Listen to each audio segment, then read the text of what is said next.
Hi, I'm Tom Brookshire. And I'm Pat Summerall, and welcome to another season of great football action on This Week in the NFL. And this year, Tom, we might even have more great action because there have been some changes made in the NFL. Pat, in most cases, those changes worked out the way they were really hoped for. On opening day, for instance, kicks were returned for a record rate. Almost 90% of all kickoffs were returned, and there were only 6 fair catches in the entire league. Tom, as far as field goals were concerned, only 36 were tried on opening day, opposed to 53 last year. And only 19 field goals were successful, as opposed to 32 last year. The strangest thing of all, I think, was that only 443 points were scored, as opposed to 543 last year. 100 less. Why do you suppose there are so few points I think scored? we're getting some strange defenses. They're not strange to college ball, but Fairbanks has the 3-4 or the old 5-4 up at New England, doing very well with it. The nickel defense is in now, the prevent. We're seeing some strange defenses, and I think the coaches might be very conservative at how they attack them right now. It's going to take some time, I think, to get used to the new defenses. Right. Even the Redskins used some of Miami's 53 defense last week against the Giants in the game I was at. It's a strange look, I think, for the most part. Well, the Cardinals and the Eagles, 2 good scoring teams. That final score was 7-3 with a long gainer by Gabriel of only 18 yards. They're just having to play it close. So we think it's going to take some time. But whatever, we'll be right back with This Week in the NFL after this message. The Baltimore Colts have plenty of question marks and the youngest team in the NFL. Last week in Pittsburgh, they ran into a legitimate contender and a cat named Jefferson Street Joe. Baltimore is a young, eager, anonymous team with a young, eager, anonymous coach.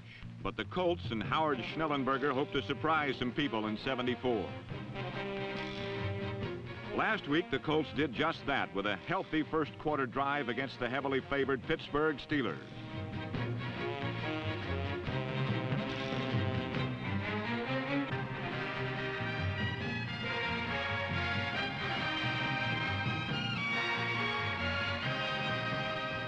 Glenn Doughty's catch moved the ball close, but with 4th down and 1 foot to go for a TD, the Callow Colts met their match at the steel curtain.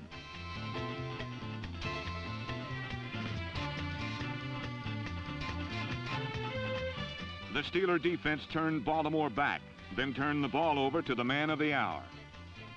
Jefferson Street Joe Gilliam had won the Pittsburgh quarterback lottery with an incredible preseason aerial show. Now he would try to defend his position by the same method.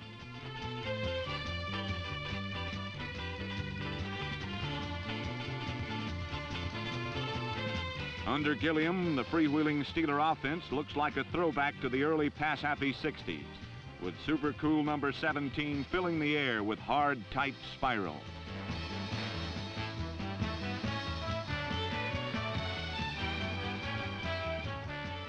Gilliam has an added advantage this year, a new fleet of sure-handed receivers like rookie John Stallworth, number 82.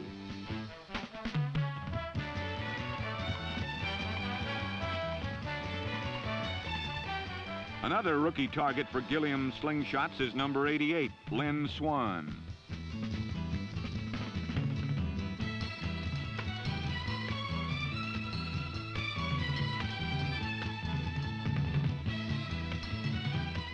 With the Colts reeling from the long-distance bombing, Gilliam displayed a new talent, the poise to set up and feather touch a screen pass.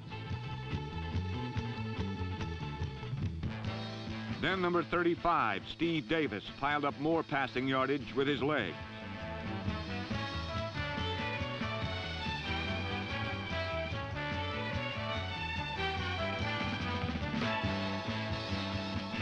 Gilliam had passed his first test. In all, the hotshot from Tennessee State completed 17 of 31 for 257 yards and 2 touchdowns. The first on a fly pattern to Lynn Swan. The second on a sprint out to number 43, Frank Lewis.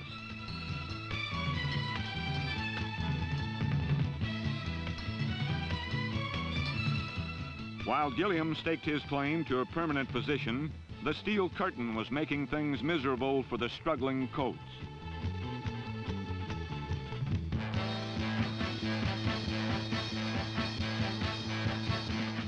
Number 47, Mel Blount, snuffed out Baltimore's last hope to avoid a shutout and gave the Steeler offense a chance to prove it had more than Joe Gilliam's right arm to depend on.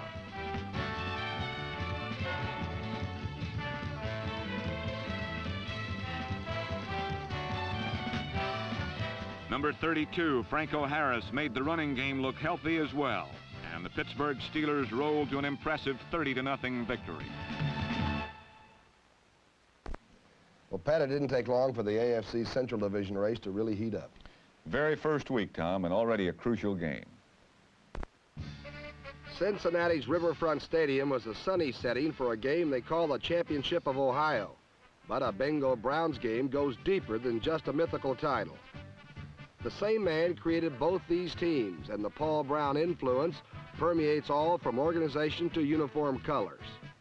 There is also the matter of a divisional title to be contested, and so the Bengals went right to their game breaker, number 85, Isaac Curtis.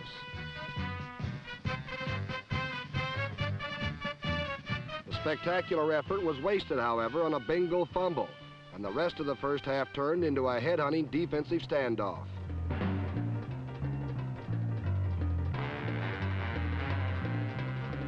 In the face of hard-hitting give and takes, Cincinnati cracked first as number 26 Charles Davis fumbled inside the Bengal 10.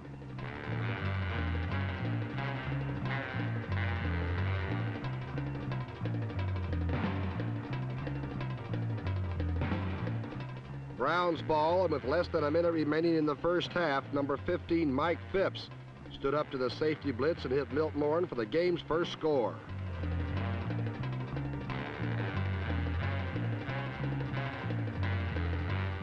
The Bengals were left with time for just one more play, and 50 yards away, number 14 Ken Anderson went right back to his main man.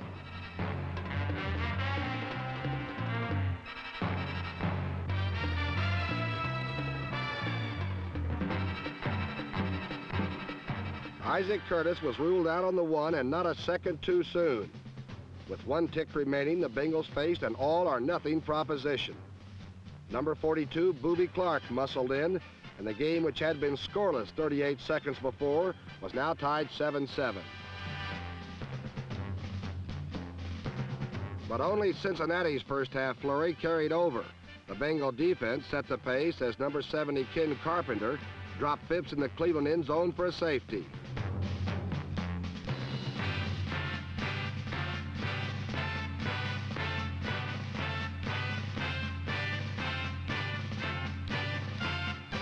The defense gave Cincinnati a lead, and then Ken Anderson went back to a nearly sure thing. Once again, Isaac Curtis beat the Browns, this time for 6. Next, tight end Bob Trumpy, number 84, worked free over the middle for another score.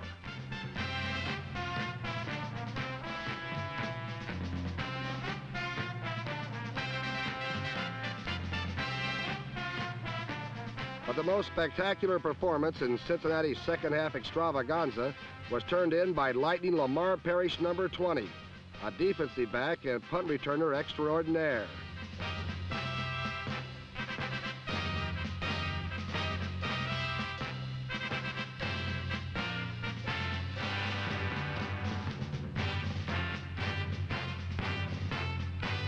With a 33-7 blowout of the Browns, Cincinnati served notice to the rest of the league. The Championship of Ohio just may be the first step to the Championship of the world. In the past 2 seasons, the Houston Oilers have registered only 2 victories against 26 losses. However, this season, a number of new faces fill the Oilers' starting roster. Last Sunday against the San Diego Chargers, improvement over the 2 previous disastrous seasons seemed to be a sure thing. In order for the sagging fortunes of the Houston Oilers to be reversed, head coach Sid Gilman must get good, consistent play from several young key players.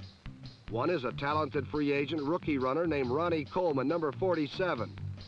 Against the Chargers last Sunday, this 37-yard jaunt was but a part of 123 yards rushing by Coleman, and it put the Oilers in close enough for a short scoring blast by second-year fullback George Amundsen, number 12.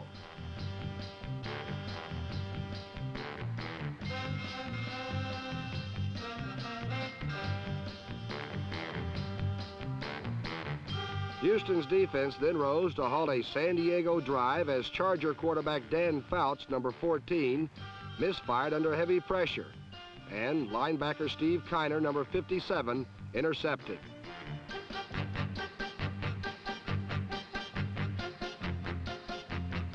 Heiner's theft gave Oiler quarterback Lynn Dickey a chance to show his wares, and the former Kansas State star responded with 19 completions for 195 yards on the afternoon.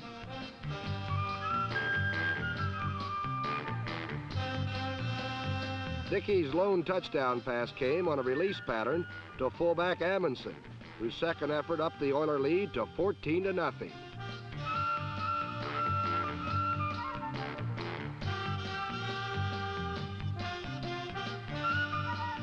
In the second quarter, the Chargers retaliated with a hard-running Sid Edwards, number 37. Edwards would rush for 100 yards on the afternoon, while Dan Fouts riddled the Oilers secondary with 13 completions for yardage totaling 209 yards.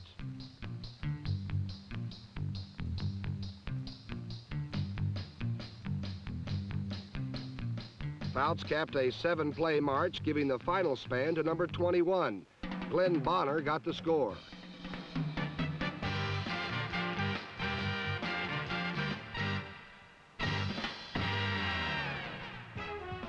On the Chargers' first possession of the third quarter, Fouts directed his club in for the tie as a 29-yard touchdown pass to Gary Garrison completed a 5-play, 65-yard drive. Garrison's defender had slipped, leaving the Ghost untouched for the score. However, when Fouts found tight end Wayne Stewart, number 89, open over the middle, Houston converged with a vengeance. Greg Bingham knocked the ball loose, and number 48 Bob Atkins recovered, giving the Oilers excellent field position. As the fourth quarter began, Dickey fired deep across the middle for rookie number 84 Billy Johnson. Johnson's 35-yard reception put the Oilers in close, and 2 plays later, George Amundsen hurled in for touchdown number 3 and a 21-14 Houston victory. In days past, it was customary for Houston fans to get their biggest thrills watching opponents roll up enormous scores while catching a souvenir football from the toe of the opposition's kicker. That was regarded the big thrill. Perhaps, however, 1974 will be different for Houston, and with 1 victory already, odds are in their favor that sometime during the next 13 weeks, the scoreboard will again register Oiler victory number 2. The Philadelphia Eagles finished last season ranked the #1 passing team in the NFL. And in last Sunday's opener against the St. Louis Cardinals, they faced a team that came out of 1973 ranked dead last on defense. Well, Pat, I guess that proves you can't believe all or everything you read or hear, huh? It was supposed to be a cakewalk for the Fire High gang, but the red-clad Cardinals evidently didn't read the write-ups as thoroughly as the visitors. By game's end, last year's #1 passing team wound up with 3 faltering points on the board. It was not a showcase day for either club, but Cardinal quarterback Jim Hart did manage to put together 1 game-deciding drive, and he started it with a beauty to number 85, Mel Gray. Giving the drive momentum was a familiar name in an unfamiliar uniform, number 20, Ken Willard, formerly of the 49ers. Hart gave his 80-yard creation a final stroke of mastery with a flip to a 9-year veteran, Donnie Anderson, number 44.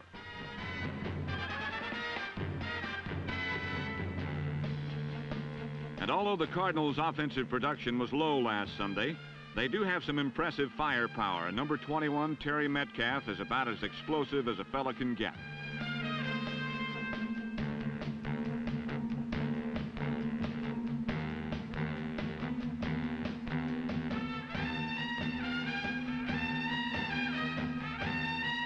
In the fourth quarter, the Cards put together a drive that brought both good news and bad news. The good news was a pass completion to wide receiver number 82, Earl Thomas, who took it all the way to the Eagles' 7-yard line.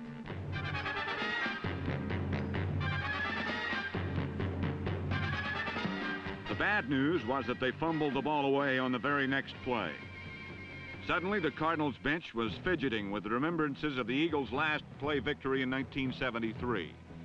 Then, with less than 2 minutes remaining, Roman Gabriel orchestrated a 71-yard drive that carried the Eagles to the Cards' 9-yard line, where they had 27 seconds to salvage victory.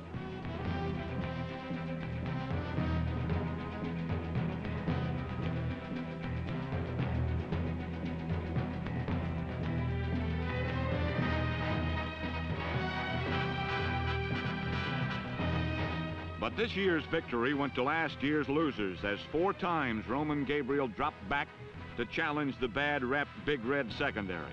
But 4 times the Cardinals rose above the Eagle effort.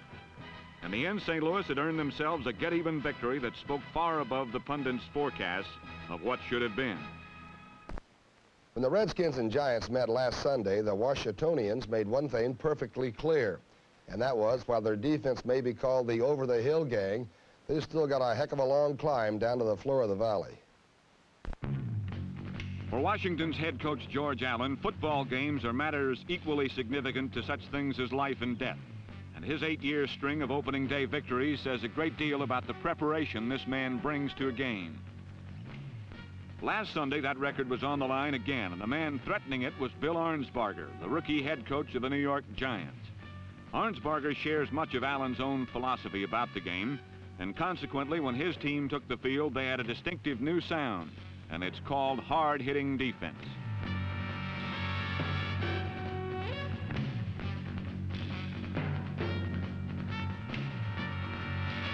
But for all their improvement, the Giants weren't about to beat Allen at his own game. Number 41, cornerback Mike Bass, picked this one off in the first quarter, and it was 7-0, Redskins.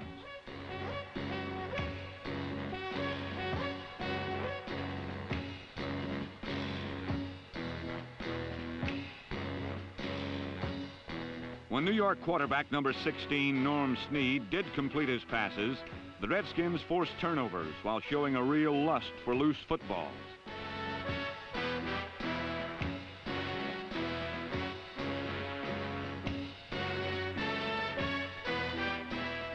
Billy Kilmer directed the offense, which revolved around the guttiest back in the business, number 43, Larry Brown, who made it 13-3, Redskins.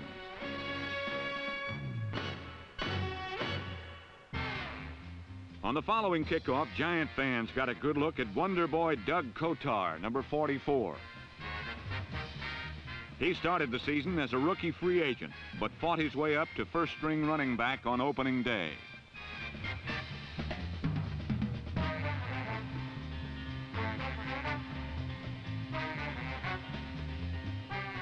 But if Kotar's rise to fame is impressive, the Redskins' Herb Mulkey's is phenomenal.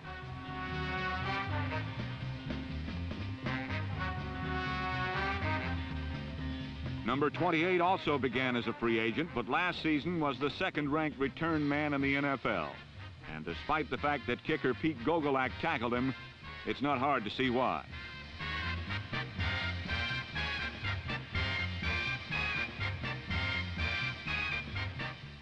Although the kickoff returns were exciting, it was New York defensive tackle John Mendenhall, number 64, who set up the only Giant touchdown of the afternoon.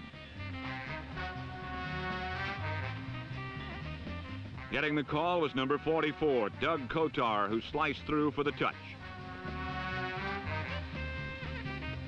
But New York's celebrations were slightly premature as the Redskins' defense withstood Mr. Kotar and company to capture George Allen's 9th studiously prepared for opener, 13-10.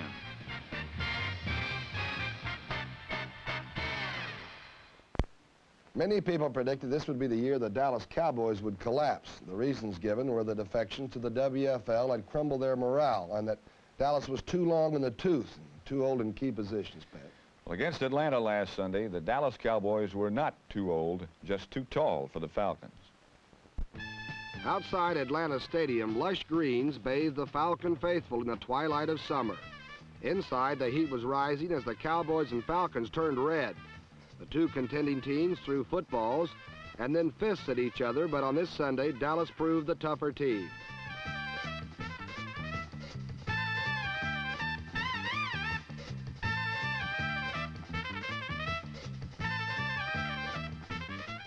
Setback Calvin Hill, a defector to the World Football League, answered the question about whether he would save himself for the WFL as he showed his heels and then his hands to the Falcons.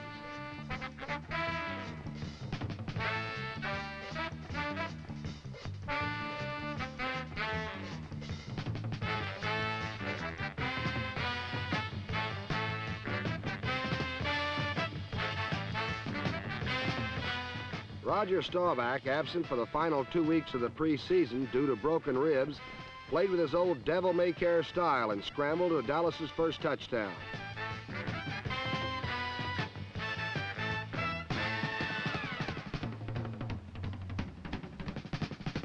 Although sacked 7 times by the Falcons' ferocious rush, Roger hung in there and passed Dallas to a 17-0 bulge with a 32-yard rainbow to Golden Richards.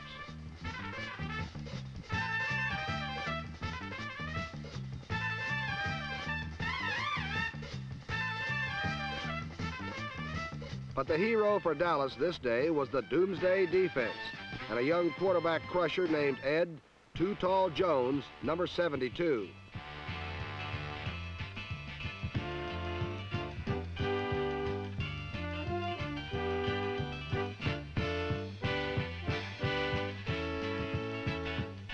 Jones, the number 1 pick in the NFL draft, stands 6 feet 9 inches tall, weighs 265 pounds, and his style reminds one of Deacon Jones in his halcyon years.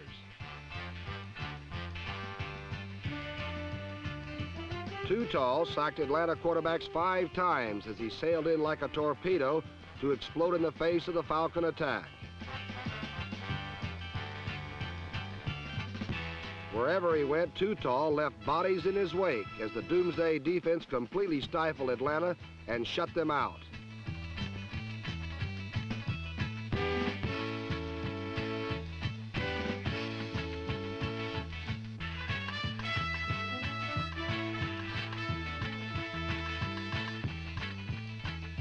By game's end, Dallas dominance was complete as Bob Newhouse squirmed over for the Cowboys' final score. The 24-0 pasting proved the Dallas Cowboys were a very healthy corpse in the race for the NFC East. Well, after 1 week of play, 2 teams are tied for the lead in the NFC Central. One of them always seems to be up there, but I don't believe the other team's been in first place since maybe we quit playing. That would have to be Abe Gibron's Chicago Bears, and they do have a different look about them this year. On the shores of Lake Michigan, there's a very old NFL team with a very new look, principally because Abe Gibron's quarterback is now number 19, second-year man Gary Huff. Last year against Detroit, Huff was intercepted 3 times in 1 game by free safety Dick Duran. In last week's opener, Duran intercepted Huff's first pass of the game. But Detroit was not able to cross Chicago's goal line until the 4th period when Steve Owens finally scored for the Lions.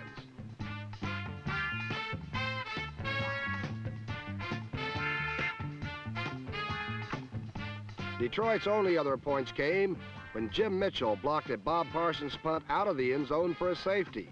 The rest of the day was pure torture for quarterback Bill Munson and the Lions. 6 times Munson was trapped, and the Bear defense held the Lion offense to a meager 156 yards total. Watch Chicago's number 60 Wally Chambers escape a hold to really get at the quarterback.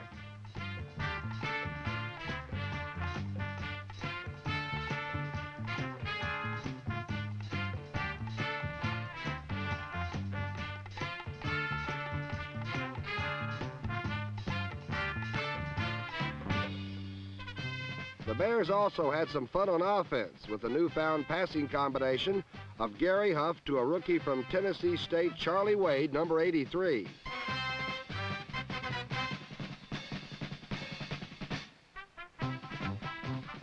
Charlie Wade claims he had never been caught from behind, and if it weren't for a bad leg, he wouldn't have been caught last week either.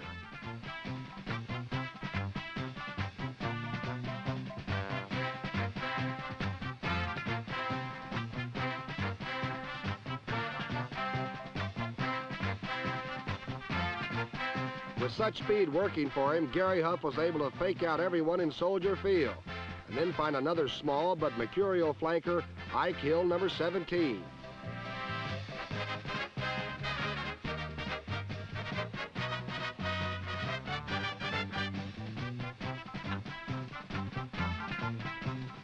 The Bears won 17-9, and depending upon the relative strength or weaknesses of the Lions, it just may be that the Bears have a defense and an offense this year. And if that is truly the case, NFL football is again going to become fun time in Chicago. For the players, for the fans, for Coach Abe Gibron, and even the Chicago Bear himself could be excused for losing his head. Only Bobby Douglas was seen leaving in a huff.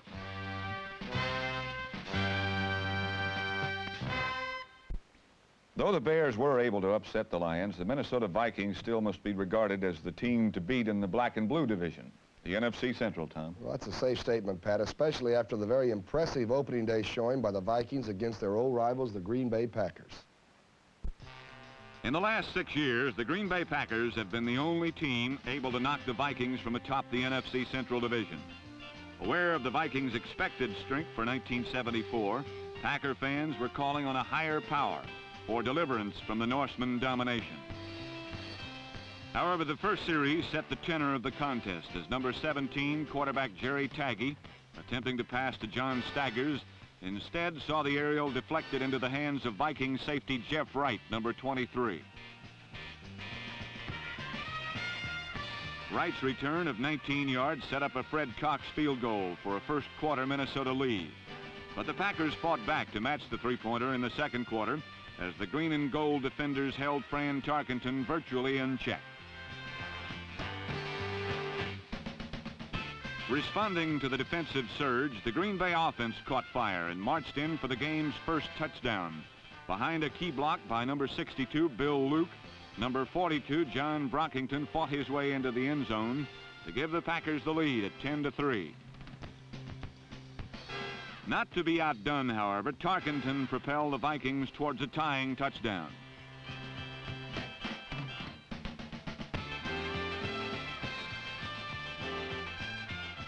Number 44, Chuck Foreman, flashed through an enormous gap in the Packer wall for a 10-all halftime score.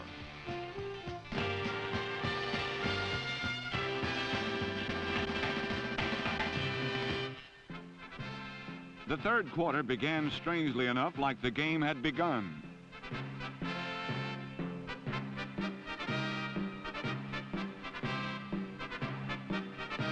Number 43, Nate Wright, silenced the Packers' first possession of the second half with a well-timed interception. 4 plays later, a Chuck Foreman leap put Minnesota ahead to stay. The Viking defenders then got tough, and when Jerry Tagge reverted to the old college option, the only choice left open was painful. Controlling the tempo in the second half, the Vikings moved in close behind the thrust of Foreman and number 32, Oscar Reed.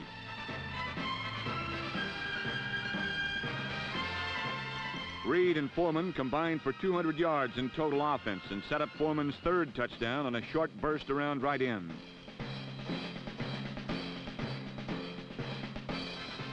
After a field goal up the Viking lead to 26-10, the Pack finally arose to fight back. Number 36, MacArthur Lane's 15-yard sprint brought Green Bay across midfield for the first time in the second half. 3 plays later, number 84, Steve Odom, took the reverse for all it was worth, finding pay dirt from 18 yards out.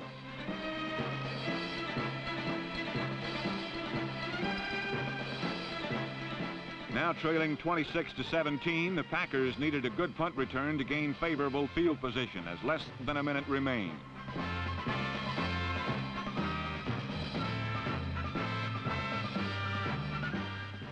However, number 55, Amos Martin, gathered in the Steve Odom fumble and raced the final 16 yards to seal a most convincing Minnesota conquest, 32-17.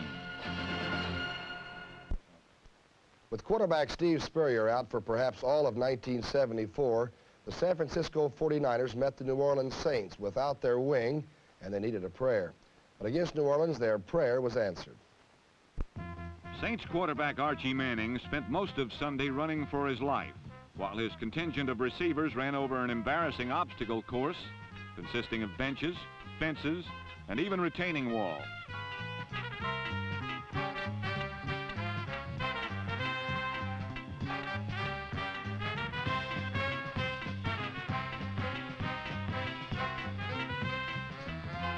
Behind a patchwork offensive line, St. Archie offered his body as a feast for the rumbling waves of red that washed over him. So it was no surprise that San Francisco drew first blood when rookie Manfred Moore followed number 48, Sammy Johnson, in for 6.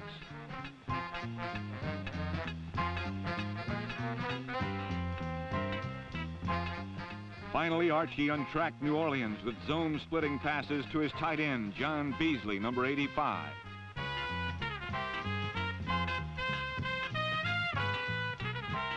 New Orleans built a 13-10 lead on 2 field goals and Manning's touchdown strike to 6'5" rookie Joel Parker from the University of Florida. New Orleans clung to the 13-10 lead with 1:54 remaining. With it 4th and 4, punter Donnie Gibbs botched a perfect snap, which resulted in personal comedy for Gibbs and tragedy for the Saints team. Safety Wendland Hall recovered for San Francisco. And 1 play later, rookie running back Sammy Johnson swept his left end for the winning touchdown.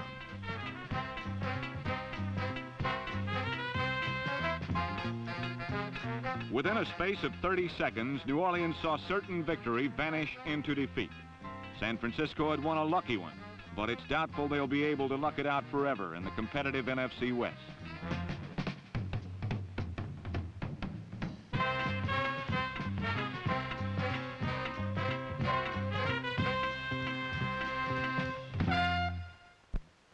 Preseason predictions are quite often a quiet form of professional suicide, Pat, but I see where a lot of the preseason pollsters like the Rams as a Super Bowl team. You could do a lot worse than that, Tom. The Rams are ultra deep in running backs, have a crusher defense, and they can also hurt you with the big play, as the Denver Broncos found out last week. Last year, the Rams of Coach Chuck Knox gloried in the sun of a 12-2 record, the best in club history. This year, they expect better.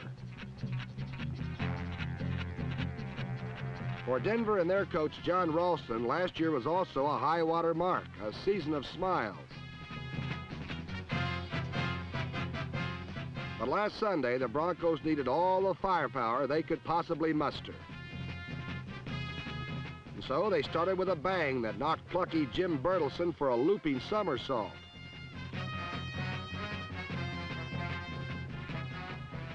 The Rams weren't easily intimidated, and they breezed to an early lead as John Hadel hit tight end Bob Klein in the end zone.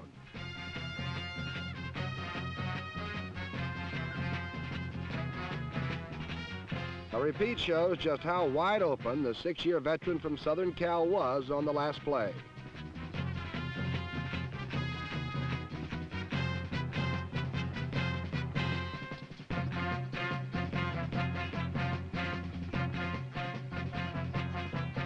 The Broncos tried gamely to keep pace on the slashing runs of number 24 Otis Armstrong, which led to a Denver field goal and cut the home team's deficit to 7 points. But on the following kickoff, the Rams' Cullen Bryant parlayed a combination of muscle and speed for 84 yards, and as they say in the trade, that's all she wrote.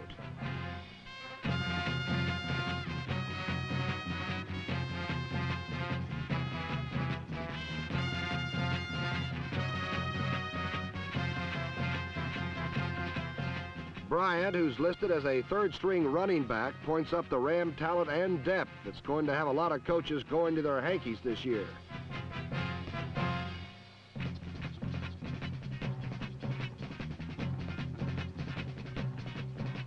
The Never Say Die Broncos came up with their lone touchdown of the day on a Charlie Johnson connection to Billy Van Heusen.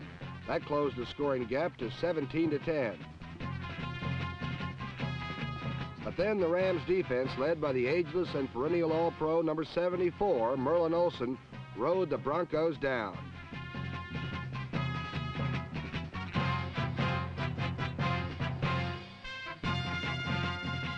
The constant Ram pressure forced Denver into mistakes of execution and withered their confidence as the Rams took the victory 17-10.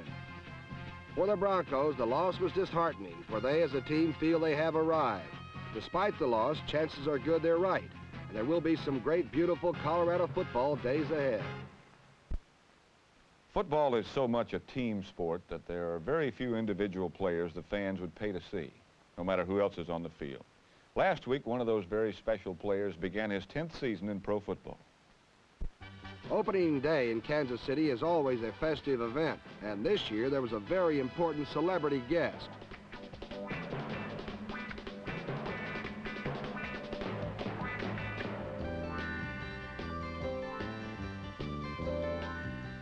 In the season's very first quarter, Joe Namath had the Jets off and winging as he completed 5 of 7 passes, including a perfect touchdown dart to tight end Rich Castor.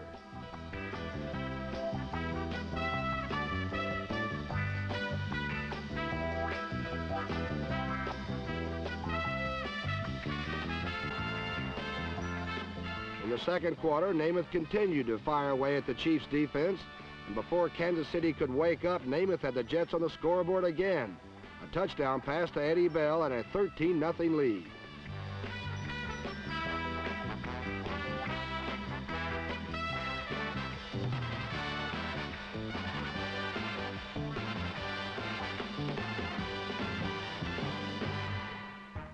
Late in the first half, Len Dawson finally got the Chiefs going with some darts of his own. A key play was a deep pass to wide receiver Larry Brunson, a flashy rookie from Colorado.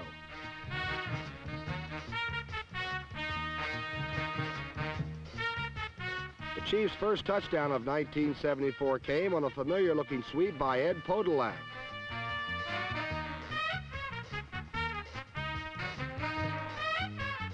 Leading 16-7 with only 20 seconds left in the half, Joe Namath tried for field goal position.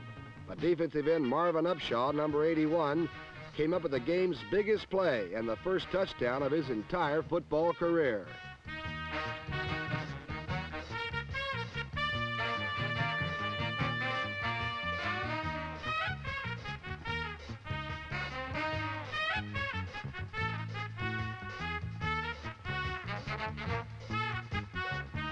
For the Chiefs and their faithful, a dreary-looking day now showed great promise. And who could blame them for trying to drum up more of the same? Sure enough, with just 2 minutes to go in the game, Joe Namath threw for the sideline. Emmett Thomas stepped inside his man, and it was all over but the shouting.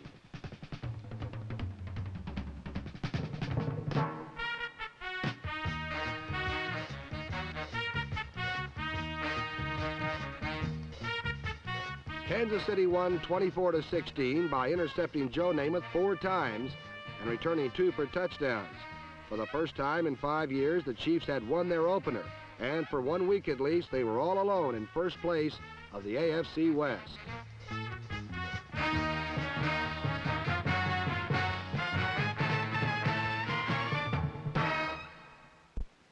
Every year, the NFL season opens with a scattering of minor upsets and an occasional credibility tester that's so difficult to believe that people think they've read the wrong score when they see it, Tom. Boy, Pat, that's exactly what happened to me last week when I saw the Miami-New England score. It looks like the Patriots fired the shot heard round the league and hit the Dolphins right between the eyes.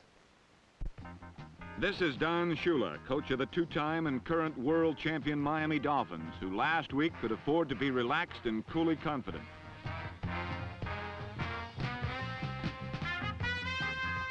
For their opponents were Chuck Fairbanks' Patriots, who in the last few years have been considered a breather on most people's schedules.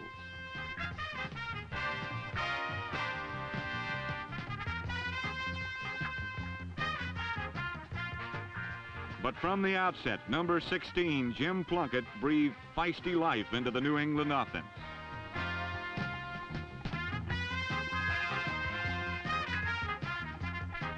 When Plunkett wasn't striking through the air, 5'5" Mac Heron blasted up the Miami middle like a short ton of dynamite to give his team a 7-0 advantage.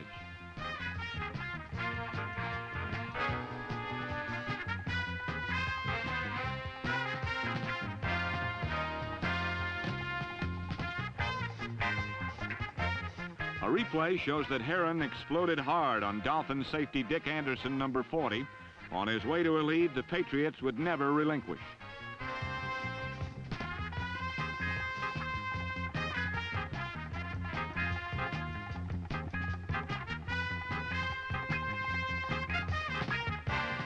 When Miami tied at 7-all, Mighty Mike Mack kept his magic motor in high gear and put the Pats in excellent position.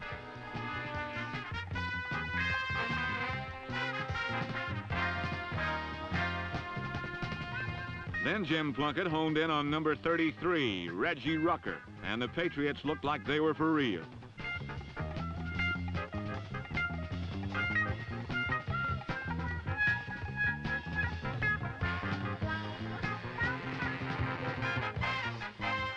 Not only was the offense sparkling, but the defense kept Bob Greasy under great pressure all day.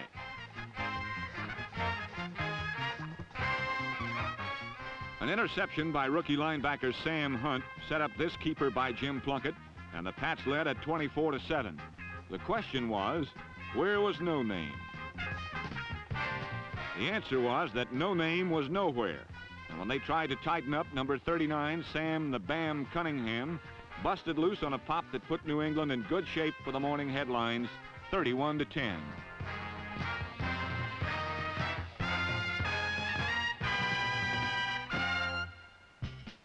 Sensing that the score was beginning to border on the absurd, the Dolphins flared briefly to life. Bob Greasy's bombing run started with a strike to incomparable Paul Warfield and ended with a six-pointer to Marlon Briscoe, number 86.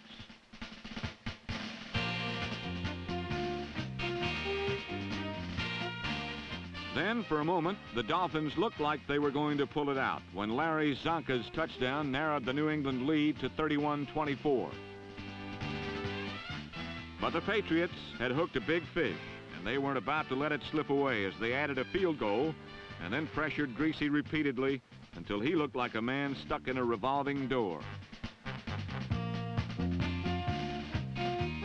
When it was all over, the Patriots had outfought, outgained, out-hustled, and outscored the world champions 34-24.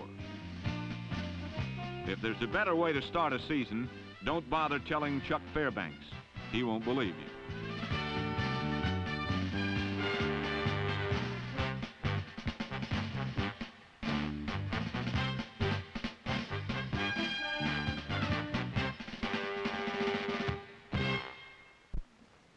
All right, let's climb out on the limb. We start out even. This is the only time I'll be even with you all year. Let's make some predictions. All right, there's some tough games to pick. How about Miami at Buffalo? Boy, Buffalo played extremely well, but I can't believe the Dolphins won't really come back. I have to go with Miami. Well, so do I. I thought Miami finally got it rolling at the end of the game last week, so we'll both either win or lose there. St. Louis at Washington, how about that? I think the Redskins will score a little bit more on St. Louis than Philadelphia did. I'm going to have to go with Washington to make it 2-0. Okay, I like Washington also. Pittsburgh at Denver. I'm going to go for the upset here. I believe the Denver Broncos will bounce back and knock Pittsburgh off up there. Steelers looked awfully tough last week against Baltimore. I'll go with Pittsburgh then, so we're different there. Kansas City or Oakland. Oakland, you know, I go all the way to the Super Bowl and lose usually, but I'm going to go with the Raiders to bounce back. All right, I like them too. At any rate, we'll be back next week to show you what happens. I'm Pat Summerall. I'm Tom Brookshire, and we'll see you next week.